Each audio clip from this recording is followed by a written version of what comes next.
Además, se han detectado factores de riesgo asociados a una presentación más grave de la enfermedad. Muy buenas noches y bienvenidos a esta cuarta transmisión en línea.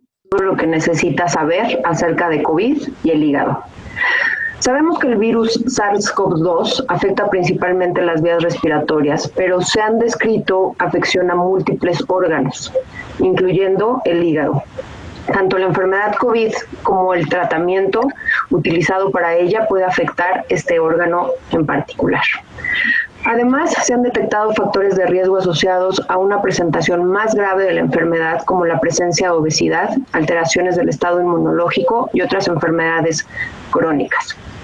Este es el contexto que le da sentido al tema el día de hoy, y nos acompañan expertos nacionales en patología hepática, quienes nos hablarán de la información existente y las consecuencias de esta enfermedad y su tratamiento en el hígado, ya sea previamente sano o con patología subyacente. Para ello, tengo la fortuna de contar con un panel de expertos de diferentes áreas relevantes al tema, y para mí es un gusto y un honor presentarlos. Doctora Graciela Elia Castro Narro, presidenta de la Asociación Mexicana de Patología, internista gastroenteróloga. Bienvenida, doctora. Gracias por estar aquí. Buenas noches, me da mucho gusto saludarlos el día de hoy. Es un privilegio estar con ustedes. Y bueno, pues yo soy la doctora Graciela Castro Narro, presidente de la Asociación Mexicana de Patología. Mucho gusto en estar con ustedes el día de hoy. Gracias, doctora. Doctora Rosalba Moreno Alcántar, jefa del Departamento de Gastroentería de Centro Nacional Siglo XXI. Bienvenida, doctora. Gracias por acompañarnos. Buenas noches, sean todos bienvenidos.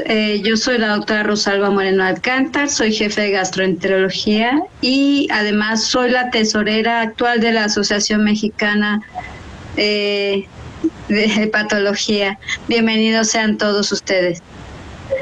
Gracias, doctora. Doctor José Antonio Velarde Ruiz Velasco, jefe del Departamento de Gastroenterología del Hospital Civil de Guadalajara, Fray Antonio Alcalde. Muy bienvenido, doctor. Buenas noches, muchas gracias por la invitación y están todos bienvenidos. La doctora Eira Cerda Reyes, adscrita al Departamento de Gastroenterología del Hospital Central Militar. Bienvenida, doctora. Hola, ¿qué tal? Muy buenas noches y gracias por acompañarnos. Y yo soy la doctora Eira Cerda Reyes, adscrita al Hospital Central Militar y soy vocal de la Asociación Mexicana de Patología. Bienvenidos todos y una servidora, Gloria Huerta García, moderadora de esta sesión. Hoy nos reunimos todos de manera virtual, aprovechando la disponibilidad de estas tecnologías y siguiendo las recomendaciones de sana distancia. Antes de iniciar, quiero explicarles la dinámica de la transmisión. Algunos de ustedes ya nos han hecho llegar sus preguntas y con las cuales iniciaremos el panel, pero si no lo han hecho, durante la sesión pueden compartir las preguntas en la ventana de PIR o Q&A, dependiendo del idioma en que tengan la plataforma, mismas que trataremos de organizar y contestar en esta sesión. Igualmente importante son las siguientes declaraciones. Esta es una actividad no promocional y en respuesta a diversas preguntas generadas por profesionales de la salud. Los doctores José Antonio, Graciela, Eira y Rosalba aceptaron su participación en esta actividad sin transferencia de valor. Yo, la doctora Gloria Huerta, soy parte del staff médico de GlaxoSmithKline México. Ni Arcadin ni GSK monitorean la atención de los asistentes a estas sesiones y protegemos la privacidad de los participantes y les recomendamos no encender su cámara ni vincular su cuenta de Facebook y o Google con esta aplicación y mantenerla actualizada. Los objetivos de esta sesión es platicar de las manifestaciones hepáticas de la enfermedad COVID, cómo se manifiesta esta enfermedad en pacientes con enfermedad ya preestablecida en el hígado, como la cirrosis, pacientes trasplantados, pacientes con autoinmune, y vamos a hablar de algunos datos de prevención. Para esto vamos a empezar con las preguntas que ya tenemos de la audiencia y vamos a iniciar con el doctor José Antonio Velarde, Si nos pudiera platicar, doctor, cuál es el contexto general de COVID con las manifestaciones extrapulmonares y cuáles podrían ser los mecanismos fisiopatológicos que explican este daño al sistema gastrointestinal y al hígado en sí. Sí, buenas noches. Bueno, como ya nos habían presentado, yo soy secretario de Relaciones de la Asociación Mexicana de Patología y es un placer estar aquí con ustedes. Pues bueno, realmente COVID-19 es una enfermedad que viene para quedarse, ¿no? Y es una nueva enfermedad infecciosa que, como ustedes saben, en diciembre del 2019 apareció y aparece como casos típicos de neumonía en la comunidad de Hubei en China. Inicialmente esta se presenta con fiebre, fatiga, tos seca, vómitos y diarrea. Estos eran el contexto clínico que es el habitual, pero vean esta gráfica cómo es interesante porque aquí ya empezamos a conocer factores que están asociados a gravedad de muerte y que al conocer todos estos casos podemos empezar a observar que hay características clínicas muy importantes. Y aquí empezamos a conocer también de muchos pacientes que había comorbilidades muy importantes, comorbilidades que se asociaban a peor resultado con la infección. Recordemos que de la historia natural de esta enfermedad, pues bueno, hay casos, en su mayoría por fortuna, que tienen un comportamiento leve.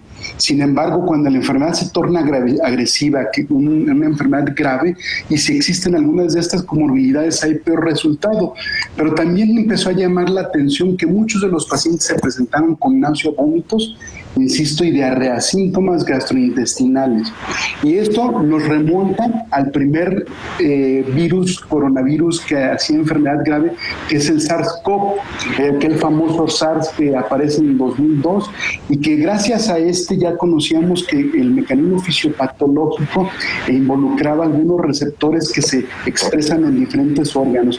Y esto nos ayuda a conocer también que estos pacientes pueden presentarse con síntomas gastrointestinales y que también veíamos que había expresión clínica y laboratorial también sobre daño hepático.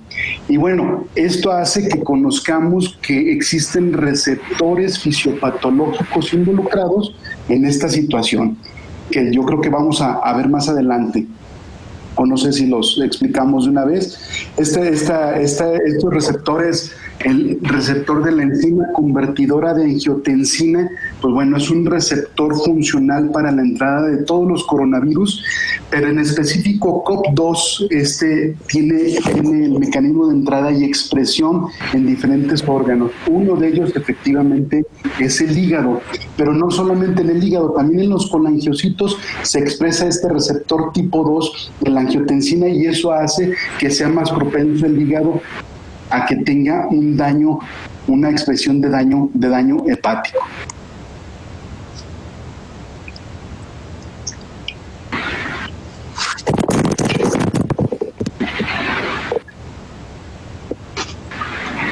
No escucho, perdón, doctora, no se escucha. Perdón. En este contexto, doctor, ¿cuáles serían los principales signos y síntomas y manifestaciones que se presentan con estas alteraciones relacionadas a la infección por COVID? ¿Y qué relevancia o pronóstico podrían tener estos pacientes que han desarrollado ya una afección hepática?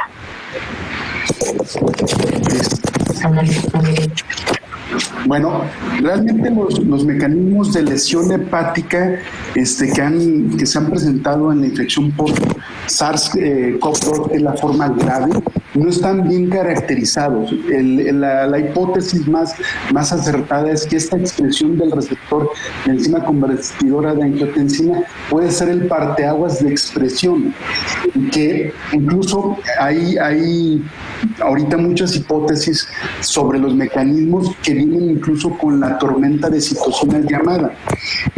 Acuérdense que esta enfermedad infecciosa tiene mecanismos inmunológicos específicos y mecanismos inflamatorios que pueden hacer que este daño se exprese de la siguiente manera. Los reportes principalmente chinos y algunos reportes italianos nos han enseñado que la incidencia incidencia de lesión hepática oscila entre un 14 hasta un 53% de los casos de manera global. ¿Cómo se está expresando básicamente? Básicamente hay aumento de aminotransferasas, la ST principalmente, la LT y las bilirrubinas. Por otro lado, también se ha visto que en estadios iniciales de la enfermedad, la albúmina tiende a bajar. Recordemos que este es un reactante de base aguda negativo que en casi el 100% de los casos tiene un descenso en las primeras semanas. Pero el comportamiento de esta alteración de enzimas hepáticas en pacientes que no tienen enfermedad hepática es muy variable. Perdón porque la laminilla se ve muy pequeña, pero aquí lo que representa es que hay muchos estudios ya que nos están expresando que el hígado puede reaccionar frente a esta infección y que básicamente vean este estudio de 99 casos, uno solamente se expresa como una forma grave. Un caso de una insuficiencia hepática fulminante con una elevación de transaminasas espectacular como la que vemos en algunas hepatitis agudas, ya sea por tóxicos o por un hígado de choque, con transaminasas arriba de 7000 la LT y la ST arriba de 1000 en promedio. Pero en las formas que no eran graves, la expresión era una elevación muy leve de 2 a 3 veces el valor normal superior, con la ST que se elevó hasta en un 35% de los casos y la LT hasta en un 28% de los casos. Insisto, la albúmina se ha visto en casi todas las series baja, casi en el 100%, y el rango en el que se ha oscilado es en 2.5 a 3.3. El dímero D, que es una molécula muy importante en unos mecanismos fisiopatológicos que tal vez si nos da tiempo hablaremos, se ha elevado de un 30 a un 50% de los casos. Y esto puede hacer que en los pacientes tengan fenómenos, por ejemplo, trombóticos en todos los órganos, incluyendo trombos a nivel de los hepatocitos, a nivel del hígado, que esto también puede hacer que se exprese la lesión de un daño agudo. ¿Cuál es la relevancia de que nosotros sepamos que se altera el perfil hepático en estos pacientes? Vean aquí la bioquímica hepática como predictor de necesidad de que el paciente vaya a terapia intensiva o criterio de gravedad o incluso criterio de que el paciente requiera ventilación mecánica. Principalmente se ha observado que la ST es el indicador y la ST cuando está arriba de 40 unidades es lo que ha indicado, y en algún otro estudio con un número de casos mayor, también la LT casi en un 30% de que se eleva, es un predictor de que el paciente requiera ventilación mecánica. También hay predictores de mortalidad que se han visto, y estos son los 3 principales estudios que les quiero mostrar, donde también las aminotransferasas han representado ese criterio, incluso en este otro estudio de 36 casos solamente, pero donde ellos ven también otras alteraciones como la elevación de bilirrubinas, como les decía, que son predictores de muerte. Esto quiere decir que los pacientes que se tornan graves, que se tornan con criterio de hospitalización y tienen elevación de transaminasas sostenida, los pacientes pueden tener peor resultado. Muchas gracias, doctor. Doctora Eira Cerda, ¿qué riesgo existe en los pacientes con enfermedad hepática que aún no llegan a cirrosis o fibrosis avanzada comparada con los que ya tienen esta enfermedad establecida? Hola, ¿qué tal? Pues yo soy la doctora Eira, vocal de la AMH, y vamos a hablar un poco sobre este punto importante, sobre todo qué pasa con los pacientes que tienen alguna enfermedad hepática crónica o cirrosis, que la verdad es que no hay que dejarlo pasar, porque en México, desafortunadamente, la causa de muerte es la 4ª causa de muerte, la cirrosis hepática, y es la 2ª causa en gente joven de 35 a 55 años. Si podemos ver, hay un estudio que es un estudio multicéntrico en el 2008, en donde pueden observar que el promedio de edad de estos pacientes era de 62.5 años y no hay ninguna diferencia entre si son de género masculino o femenino. Las principales causas de cirrosis son hepatitis C con un 36%, seguido de alcohol y de la esteatohepatitis no alcohólica. Pero ¿qué pasa? Actualmente estamos en una epidemia, en una pandemia del coronavirus, en donde ya como lo mencionó el doctor Velarde, vemos que estos pacientes pueden estar también con plaquetas bajas, albúmina albúmina baja y elevación de la ALT. Pero desafortunadamente en nuestros pacientes cirróticos, la ALT, las plaquetas y la albúmina pueden estar disminuidas, y esto es debido a una disfunción inmunológica, por lo tanto tienen más riesgo de infección. Y si podemos ver nosotros aquí en este esquema, los pacientes pueden estar en cirrosis compensada, descompensada o en algo que se llama insuficiencia hepática aguda sobrecrónica. Y tenemos sobre todo que en estos pacientes que tenemos con datos ya de cirrosis compensada, sí va a haber aumento de lo que son interleucinas proinflamatorios como la interleucina 1B, interleucina 6, 17, 18, interferón gamma, que esto va a hacer que también haya una respuesta inflamatoria sistémica, y que desafortunadamente en los pacientes con cirrosis hepática lo que son la actividad de los neutrófilos también está disminuida, y al estar disminuida pues va a haber lo que es un bloqueo de lo que es las proteínas NOX-DOX, y eso va a hacer también que digamos que esta respuesta hacia las infecciones va a estar disminuida. Si esto sucede en un paciente con cirrosis, normalmente conforme va progresando la cirrosis a un Child-Pugh A, B y C, esto desafortunadamente se va deteriorando, y si podemos ver en esta figura donde van disminuyendo lo que son las respuestas hacia las bacterias, y esto lo que hace que sean más propensos los pacientes que están con cirrosis descompensada o insuficiencia hepática crónica agudizada a que puedan tener alguna infección, y esto pues tampoco es muy bueno, ya que hay aumento también de los patrones moleculares asociados a patógenos y a daño al patógeno, y aumenta también asimismo los factores de crecimiento vascular endotelial y de las proteínas de división celular, y eso va a hacer sobre todo que no tengan una buena respuesta hacia alguna infección, sobre todo viral, y considerar que los pacientes cirróticos tienen una respuesta innata disminuida. Por lo tanto, aquí vamos a ver las diferencias que podemos llevar sobre todo a la mente. ¿Qué pasa con un paciente con cirrosis, con enfermedad hepática crónica, que aquí incluyen los pacientes con cirrosis? Que por ejemplo los pacientes con hepatitis virales, se ha visto que para hepatitis C no hay un factor de riesgos para que sean propensos más a poderse contagiar de COVID-19, sobre todo son pacientes que no tienen fibrosis avanzada o cirrosis. Pero miren, lo que está de moda, que es la enfermedad de hígado graso no alcohólico y de la esteatohepatitis no alcohólica, ahí sí tenemos que valorar sobre todo los factores de riesgo y las comorbilidades asociadas, como es la diabetes, la hipertensión y la obesidad, ya que eso sí se han visto que son factores de riesgo para poder tener o poder contagiarse de COVID-19. Hay un estudio chino en donde lo hicieron en lo que son en 200 pacientes, en donde estos pacientes tenían enfermedad de hígado graso no alcohólico, y se asoció a que tuvieran una progresión más pronta de la infección de COVID-19, y que asimismo tuvieran, digamos, una recuperación más lenta, y que esto es asociado más que todo a una respuesta de las células T. Tenemos enfermedades autoinmunes, que la doctora Rosalba les hablará de ellos. ¿Y qué pasa con los pacientes con cirrosis compensada? Ahí lo ideal es seguir continuar con su seguimiento y con su tamizaje para el carcinoma hepatocelular, y sobre todo uso de endoscopía. La verdad es que solamente en casos de urgencia, si hay hemorragia, y si no, valorar realmente con Baveno 6, en donde podemos saber que si hay una elastografía arriba de 20 kilopascales o plaquetas menores de 150,000 que tienen riesgo alto de sangrado, son pacientes que podrían necesitar una endoscopia de urgencias o alguna CPRE si estuvieran algo urgente de vía biliar. ¿Qué tenemos en los descompensados? Esto sobre todo también incluye a los pacientes con carcinoma hepatocelular.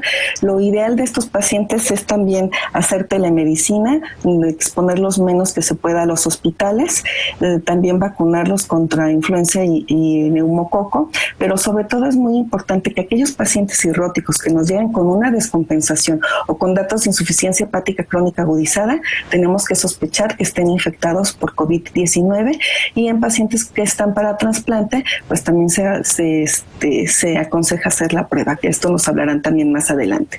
Pero ¿qué pasa? También tenemos pacientes con carcinoma hepatocelular.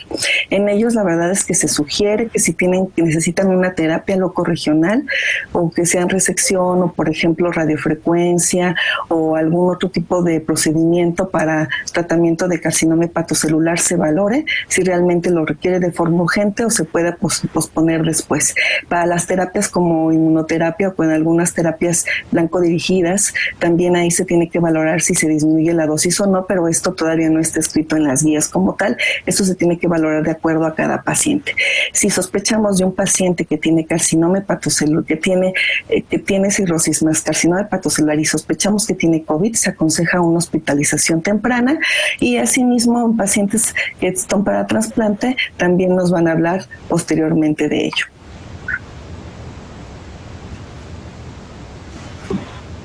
¿Se tiene en este momento en el mundo o en México alguna base de datos con estos pacientes de COVID y cirrosis? ¿Tenemos algún tipo de información en ese sentido? Ok, sí, actualmente a nivel nacional no se tiene alguna base de datos, apenas se está haciendo por parte de la Asociación Mexicana de Patología, pero por ejemplo a nivel mundial los primeros que empezaron a publicar sobre todo algunos estudios relacionados con pacientes con enfermedades hepáticas son los chinos, que casi todos los artículos están hechos en todos los hospitales de Wuhan, en donde por ejemplo tenemos aquí metaanálisis con 11 centros, en donde tuvieron 2.034 enfermos adultos, un promedio de 49 años, y la mayoría de ellos fueron hombres en un 57.2%. De estos, la verdad es que la incidencia es baja de pacientes con cirrosis con COVID-19, fue un 3%. Ellos comentan pues que requieren más estudios, a lo mejor en colaboración con otros países. Tenemos otros 2 estudios más que también fueron en Wuhan, con 111 pacientes con cirrosis descompensada. De estos, realmente todos fueron tratados de forma externa, 82 de ellos, y uno de ellos falleció hospitalizado, pero por datos de falla orgánica múltiple. Y otro artículo también con 101 pacientes, cirrosis ya descompensada, de 5 hospitales de Wuhan, en donde solamente el 17% de pacientes con cirrosis descompensada fueron los que fueron diagnosticados con COVID-19, pero no mencionan más sobre si estos fallecieron o no. Pero hay una unión, sobre todo a nivel de Europa, con COVID-EP, que es una base de datos que se está recopilando en toda Europa, y tenemos el Secure Cirrhosis, que esto es por parte de la Asociación Americana para el Estudio del Hígado, en donde está unido lo que son las Américas, China, Japón y Corea, en donde ustedes pueden entrar y dar de alta, a lo mejor si tenemos algún paciente con cirrosis o trasplante, y donde ellos anotan todas las características de estos pacientes. Y podemos ver que esta base de datos se actualiza cada semana, porque esta es la última del 21 de abril, en donde ya se reportan 205 casos de pacientes que son cirróticos o con trasplante hepático, de los cuales 60% son hombres y una edad promedio de 61 años. Y podemos ver que, de acuerdo a la etiología de la cirrosis, la más común es alcohol, seguido de lo que es de la esteatohepatitis no alcohólica y seguidos de hepatitis B, y probablemente más alta hepatitis B, porque el primer país que estuvo con COVID-19 fue China, en donde tiene alta prevalencia de hepatitis B. Y tenemos también, así como se dan cuenta, casi la mayoría de los pacientes cirróticos han fallecido desafortunadamente en un 40%. Tenemos también aquí que aquellos que necesitan alguna terapia antiviral de las que están en estudio, podemos observar aquí que realmente casi el 40% no tienen acceso a alguno de estos trials a nivel mundial. Y tenemos que para aquellos pacientes que tienen enfermedad crónica del hígado pero sin cirrosis, también desafortunadamente se han fallecido un 12% y un 30% han necesitado de terapia intensiva. Para los pacientes de trasplante se dan cuenta, un 27% han tenido uso de terapia intensiva y un 22% han fallecido. Con todo esto, pues es importante, sobre todo, no perder de vista a todos estos pacientes que son cirróticos y que desafortunadamente muchas veces no se incluyen dentro de la lista de pacientes que tenemos que llevar en seguimiento y que tenemos que tener mucho cuidado con ellos. Algunas veces tenemos actualmente hospitales que son COVID o no COVID o mixtos, y que desafortunadamente los pacientes van a llegar a hospitalizarse por urgencias, por descompensaciones de la enfermedad hepática. Entonces, realmente con ellos tenemos que extremar mucho los cuidados para que no se puedan contagiar de COVID, y sobre todo valorar los factores de riesgo adicionales: hipertensión, diabetes, obesidad, carcinoma hepatocelular, si es posparto o si son pacientes post-trasplante. Si consideramos que estos pacientes cirróticos tienen COVID, la verdad es que la admisión debe de ser temprana y valorar todos los factores de riesgo previos que les comenté. Lo ideal es tratarlos de incluir en algunos ensayos clínicos para que puedan tener acceso a alguna terapia viral, y recordar que los pacientes con cirrosis se puede utilizar paracetamol dosis máxima de 2 a 3 gramos por día para también evitar que hagan algún daño, sobre todo no emplear AINES en aquellos pacientes que ya son cirróticos, sobre todo cirróticos descompensados con hipertensión portal, porque podemos hacer que tengan después algún tipo de falla renal y que después puedan desarrollar algún trato de falla renal tipo síndrome hepatorenal. Vigilar interacciones farmacológicas, porque actualmente no hay ninguna terapia que esté ya aprobada a nivel mundial, pero que hay muchos estudios que se están haciendo y que algunos de estos fármacos pueden dar más daño hepático o DILI, y sobre todo en aquellos pacientes que tienen Child-Pugh B y C.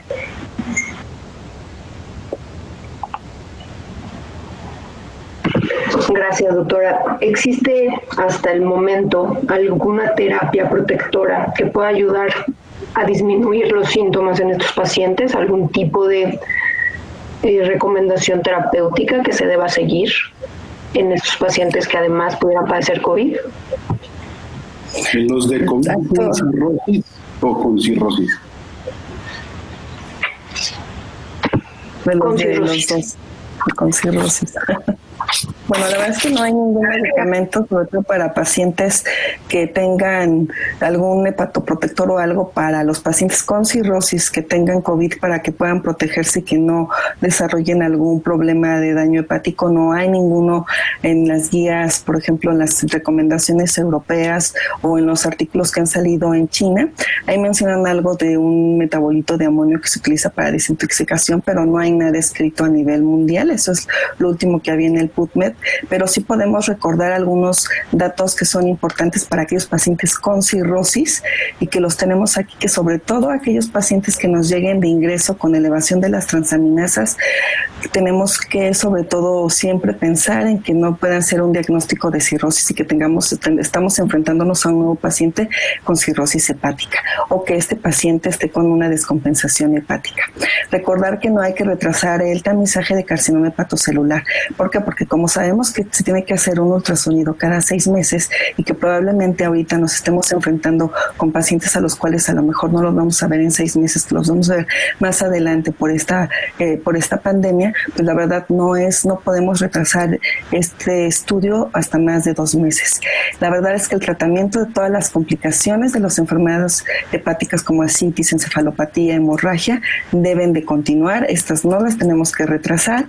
Pacientes con carcinoma hepatocelular, individualizar la terapia, si se hace terapia locorregional, inmunoterapia o algún terapia blanco, proporcionar siempre las recetas de terapias para tratamiento por lo menos de 3 meses, y en aquellos pacientes, sobre todo que están con alguna descompensación aguda o datos de insuficiencia hepática crónica agudizada, pensar en que puedan tener COVID-19.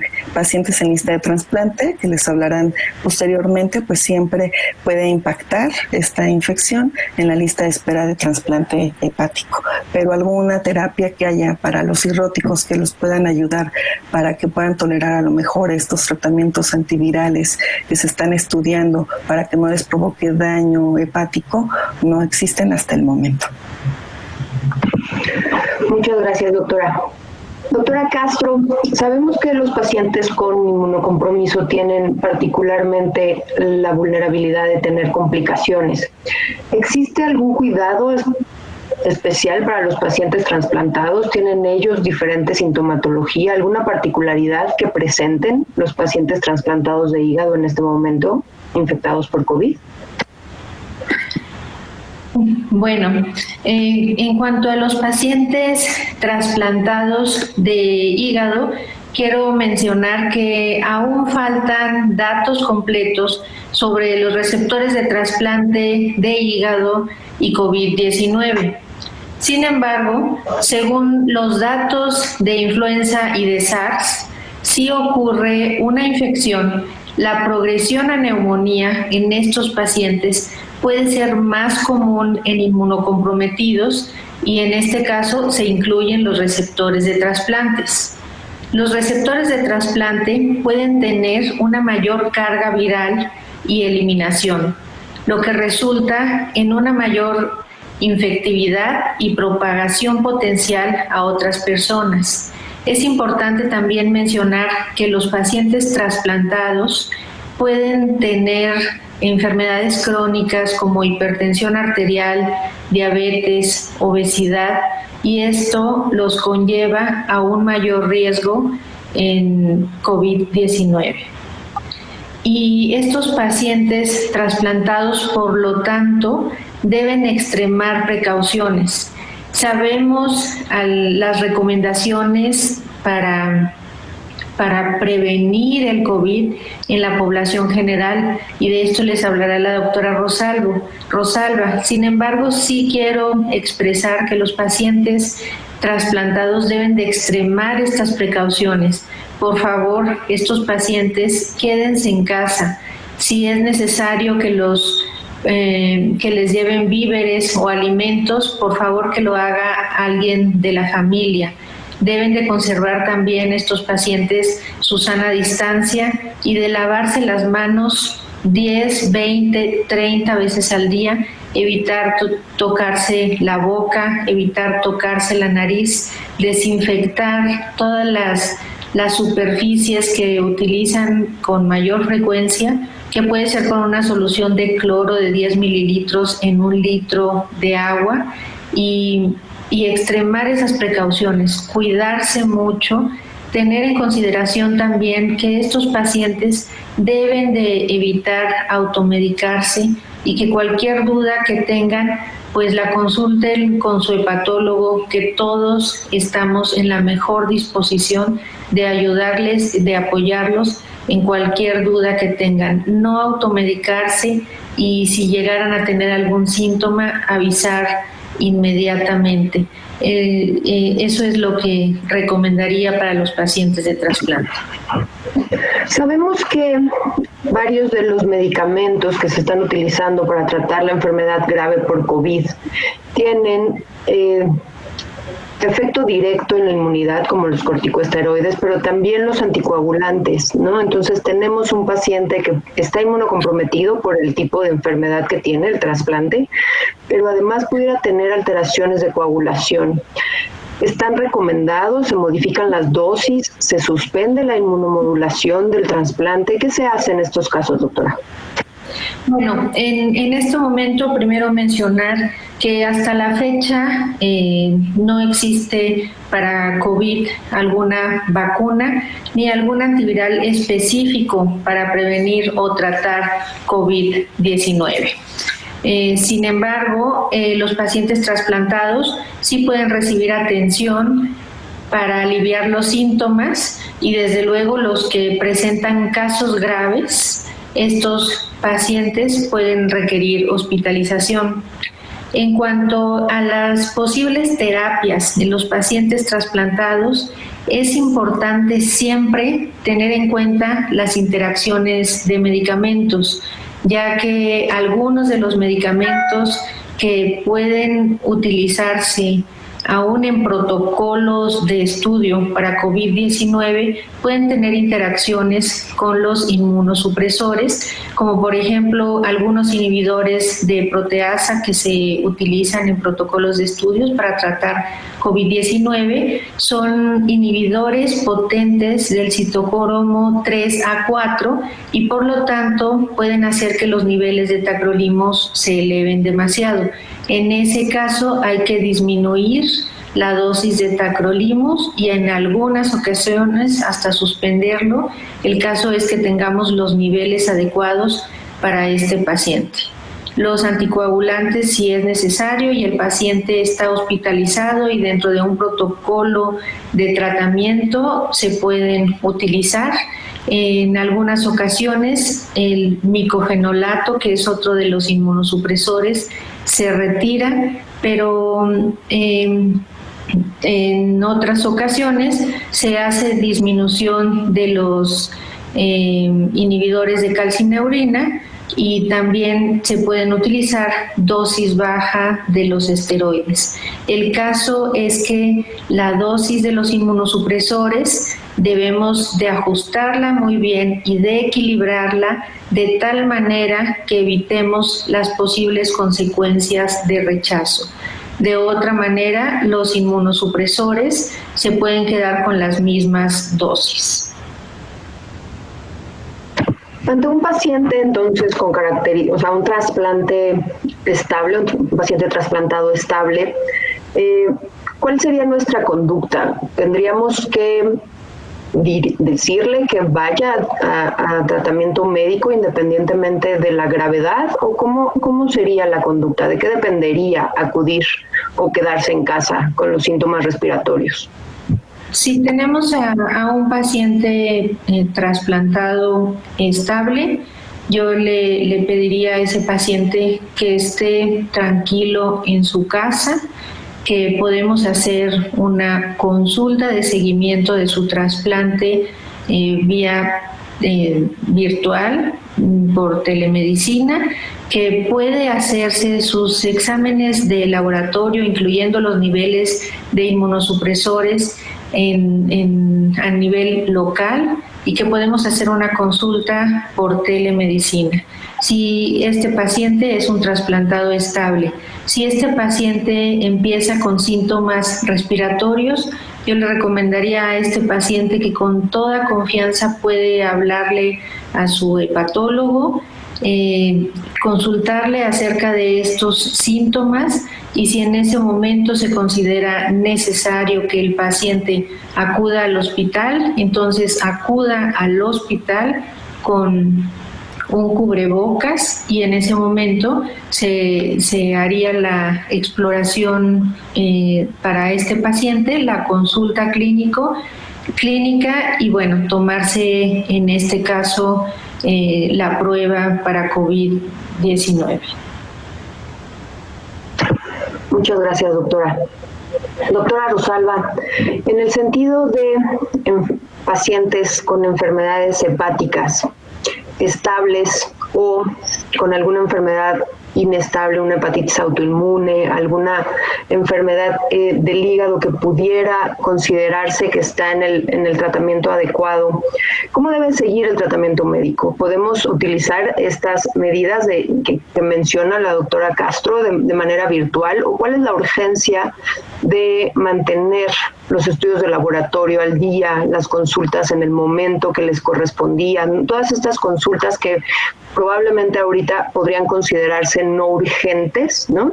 ¿Cuál sería en ese momento el seguimiento dependiendo del tipo de enfermedad del paciente con enfermedad hepática? Buenas noches, yo soy la doctora Rosalba Moreno, soy tesorera de la Asociación Mexicana de Patología, y la pregunta que se ha planteado tiene especial relevancia porque los que estamos en hospitales que atendemos de instituciones, estamos viendo que acuden pacientes con enfermedades hepáticas preocupados por resultados de laboratorio, o que han perdido su consulta o que no quisieran perderla.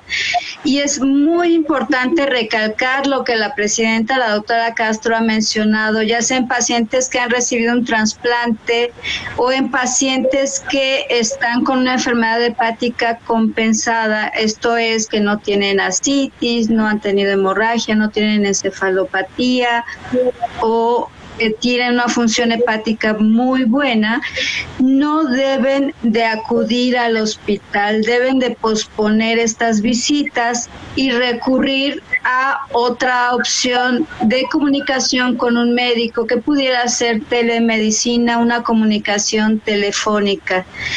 Tenemos que tener especial énfasis en el distanciamiento y todas las medidas que se están planteando por la Secretaría de Salud.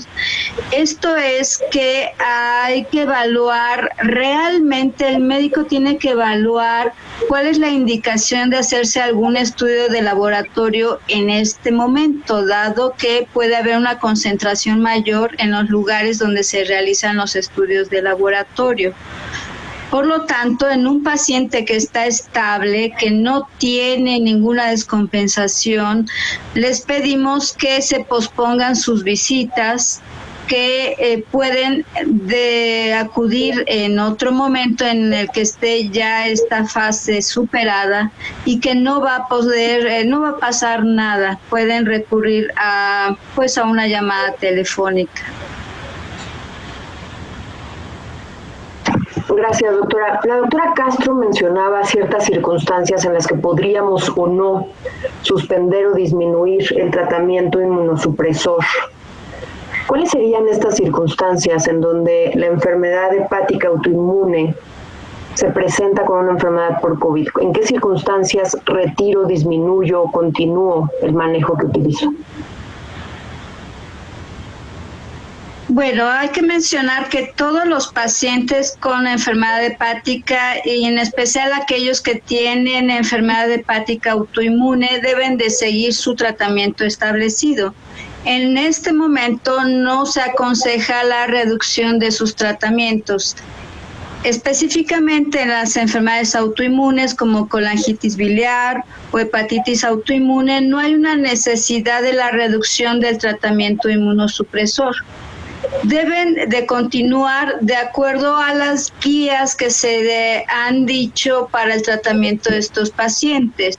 Y todos los pacientes deben de cumplir con las medidas comunes de distanciamiento físico. Sin embargo, si me pasa la siguiente, por favor.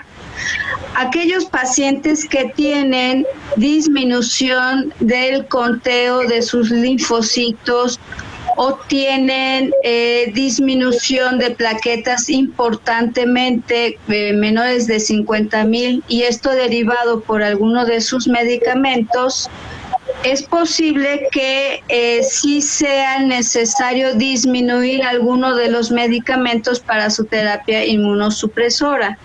Y lo ideal es que pudiéramos estar de acuerdo los médicos tratantes de los pacientes para hacer esta reducción. Si esto no sucede, si estos linfocitos están normales y sus plaquetas siguen normales, no debe de hacerse la disminución de esos medicamentos, aun y cuando el paciente tenga enfermedad COVID. Gracias, doctora. Sabemos que no hay aún vacuna para COVID, pero ¿qué hay acerca de las vacunas que tenemos que asegurarnos estos pacientes tengan para evitar mayores complicaciones? Si me pasa la siguiente diapositiva o la última, en relación a las vacunas, sí se hace énfasis en que estos pacientes pueden vacunarse para influenza, para estreptococo, para hepatitis A, para hepatitis B y de hecho se aconseja que sean vacunados para estos virus y existe realmente un énfasis para que estas vacunas los protejan. Y siempre se ha mencionado que es algo necesario en los pacientes, ya sea con enfermedades autoinmunes o cualquier etiología, sobre todo para prevenir cualquiera de estas enfermedades virales. Así que es algo que aconsejamos a nuestros pacientes. Muchas gracias, doctora. Voy a abrir el panel de preguntas y respuestas. Tenemos múltiples preguntas que voy a empezar a realizarle a los ponentes. Tenemos una para el doctor Velarde. ¿Qué papel tienen algunos compuestos como hepatoprotectores, en específico la glicirricina de amonio? Glicirricinato de amonio. Hay unas publicaciones de los chinos, pero principalmente en ratones, y esta yo creo que se menciona nomás de lo que revisé. Bueno, primero puntualizar, no habemos hepatólogos expertos en COVID todavía, Es una enfermedad que estamos aprendiendo todos en el mundo y esta molécula es un hepatoprotector que lo usaban en ratones y que lo usan mucho los asiáticos para algunas lesiones hepáticas inducidas por drogas. Hay casos, reportes, por ejemplo, que la utilizan en daño en DILI, que le llamamos lesión hepática idiosincrásica por drogas, por amoxicilina ácido clavulánico. Y es un hepatoprotector que tiene virtudes hipotéticas maravillosas, como mejoría de los niveles de superóxido de dismutasa de manganeso, mejorar los depósitos de glutatión, disminuir las especies reactivas de oxígeno y disminuir incluso malón de aldehído, que es uno de los villanos en la fisiopatología de la perpetuación de la fibrosis. Entonces, realmente eso es lo que ellos utilizan y que en algunos casos graves los chinos empezaron a utilizar para hacer la prevención, porque había casos graves que duran de 15 a 20 días o más hospitalizados, donde les empezaron a dar todos los fármacos para poder buscar qué es lo que mejoraban. Algunos antivirales como el ritonavir, lopinavir, entre otros, que causan lesión hepática por toxicidad directa. Entonces, de esta manera, ellos, a manera de hipótesis, aseveran que pudieran servir los hepatoprotectores. Insisto, en una publicación de Liver Internacional, que es la única que menciona, como vía final, algo mencionó la doctora Eira, que pudiera ser una molécula que pudiera funcionar. Usted, doctor, también una pregunta para usted. La esteatosis hepática no alcohólica, ¿no? O sea, sabemos que los pacientes obesos son uno de los principales vulnerables a complicarse. ¿Cuál podría ser la fisiopatología de esta hepatopatía que finalmente tenemos el 70% de los mexicanos? ¿Es algo que está descrito como principal factor de riesgo la afección hepática o no necesariamente? Ok, aquí es algo muy interesante. Primero, los estudios o lo que yo les presenté respecto a la cuestión de elevación enzimática como predictores de gravedad o de mortalidad, pues realmente es algo que se está haciendo en retrospectiva. Primero, no sabemos si los casos que nos están reportando, muchos de ellos ya tenían hígado graso como una enfermedad coexistente. ¿Por qué? Porque la mayoría de las comorbilidades que se han visto son obesidad y diabetes, como usted lo ha dicho, y tal vez muchos de ellos tienen síndrome metabólico. El síndrome metabólico es un gatillo fisiopatológico para el hígado graso no alcohólico. Esteatosis hepática puede estar perpetuada, incluso puede haber un daño dual, de haber un poco de hígado graso no alcohólico, como una esteatosis simple, que se agregue incluso una poca cantidad de alcohol. Y eso puede ser un factor de riesgo, que llegue el paciente, tiene una agresión extra, como la infección viral, que hace un desorden inmunológico inflamatorio y que esto haga que se expresen los casos más graves. Realmente no sabemos todos los mecanismos fisiopatológicos implicados, pero sí pudiera tener que ver mucho, porque hígado graso no alcohólico tiene una expresión también inflamatoria de citocinas, entre ellas que ya mencionamos, IL-1 y IL-6, factor de necrosis tumoral alfa. En el hígado también sucede o se perpetúa estrés oxidativo con aumento de especies reactivas de oxígeno, aumento de malón de aldehído, de 4-hidroxinonenal, y que esto hace un caos y un estrés al hepatocito y a las mitocondrias, y eso puede perpetuar el daño hepático. Muchas gracias, doctor. Doctora Eira, hay una pregunta en pacientes con cirrosis. ¿Se iniciaría anticoagulación independientemente del estadio de Child-Pugh? Si hay un paciente con un estadio C o que tiene un INR prolongado y tiene estas manifestaciones de C y D, ¿cuál sería la conducta a seguir en pacientes con esta enfermedad hepática? Bueno, realmente los pacientes que tienen cirrosis ya tienen per se problemas en las cuestiones de la coagulación, plaquetas bajas, tiempos de coagulación altos. Normalmente en pacientes que no son COVID y que tienen trombosis portal, se pueden usar algunos anticoagulantes que son seguros para ellos. A lo mejor los que son Child-Pugh A se puede usar hasta, por ejemplo, en países desarrollados todavía usan acenocomarina, warfarina, y si no, hasta se pueden utilizar de los nuevos anticoagulantes de acción directa como el rivaroxaban, y si no, pues el darivatran, que es el indicado. ¿Qué sucede en Child-Pugh B y C? Realmente ahí se tienen que usar, digamos, a lo mejor solo heparinas de bajo peso molecular como enoxaparina. Pero ahorita nos estamos enfrentando a una enfermedad diferente, que es qué hacemos con los pacientes con cirrosis células, más digamos que COVID-19, que se han visto estudios en donde puede estar alterada toda esta cadena de la coagulación. A lo mejor ahí valorar riesgo-beneficios, a lo mejor las plaquetas son menores de 20,000, a lo mejor ahí no dejar tromboprofilaxis, ¿no? Que ahorita se está utilizando sobre todo enoxaparina o heparinas de bajo peso molecular, a lo mejor eso sería lo indicado. La verdad es que no hay nada escrito, la verdad es que en cirrosis apenas están haciendo las bases de datos a nivel internacional, pero creo que eso podría ser ver el nivel de, sobre todo de plaquetas, y con eso dejar pero una heparina de bajo peso molecular, y a lo mejor con mucho cuidado en pacientes con Child-Pugh B y C, eso es valorar riesgo-beneficio. Muchas gracias, doctora. Doctora Castro, nos preguntan, pacientes que están en este momento en lista de trasplantes, ¿cómo está siendo la dinámica para los trasplantes? ¿Están detenidos por completo? ¿Hay algún protocolo para poder continuar con los trasplantes, que muchas veces el trasplante hepático es más urgente que algún otro órgano sólido, ¿no? Hablando de riñón, que son los más frecuentes en México, ¿qué medidas se están tomando para continuar o no con estos procedimientos?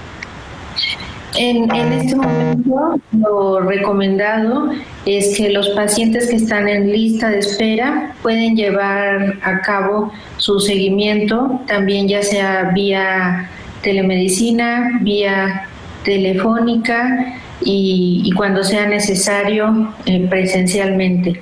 Sin embargo, en este momento, por seguridad de los pacientes y por preservar su salud, los trasplantes en este momento no está indicado hacerlos. Únicamente está indicado hacerlos cuando es una urgencia nacional, es decir, un trasplante hepático urgente. Y esto es por recomendación de Secretaría de Salud a través del Centro Nacional de Trasplantes, que no se deben en este momento de realizar un trasplante hepático que no está de manera urgente, para precisamente mantener ese beneficio que puede tener el trasplante, evitar alguna complicación y que pueda adquirir el COVID-19. Gracias, doctora. Doctora Rosalba, hay una pregunta acerca de el tratamiento que se utiliza para hepatitis autoinmune. Nos habló el doctor de los marcadores pronósticos de hepáticos, ¿no? La elevación de AST-ALT. ¿La medicación para hepatitis autoinmune podría de alguna manera modificar estos aumentos y disminuir a lo mejor la percepción de gravedad en los pacientes? En relación a estas enzimas hepáticas, si un paciente se encuentra previamente controlado, esto se podría observar, estas elevaciones, a pesar de sus medicamentos, lo cual es indicativo que en todo paciente que previamente se encontraba compensado y de repente se descompensa o tiene elevaciones enzimáticas, por una parte hay que hacerle la prueba de COVID, y una vez que está bajo tratamiento para el COVID, es posible que esta elevación enzimática pueda tener relación con tanto la infección por COVID o en relación a su tratamiento. Así que realmente las dosis de los inmunosupresores no van a ocultar tanto ni la infección por COVID ni van a tener un problema con los tratamientos actuales o alguna interacción, salvo en las circunstancias que mencioné, que tengan linfopenia o plaquetopenia. Entonces los medicamentos que tienen de base para su tratamiento habría que disminuirlos. Muchas gracias, doctora. Pues existen todavía múltiples preguntas. Tenemos una aquí de pacientes, quien la quiera contestar, de pacientes con embarazo más colestasis intrahepática por el embarazo, ¿no? ¿Cuál sería el uso de los antipiréticos e incluso el tratamiento en general indicado en estos momentos para COVID?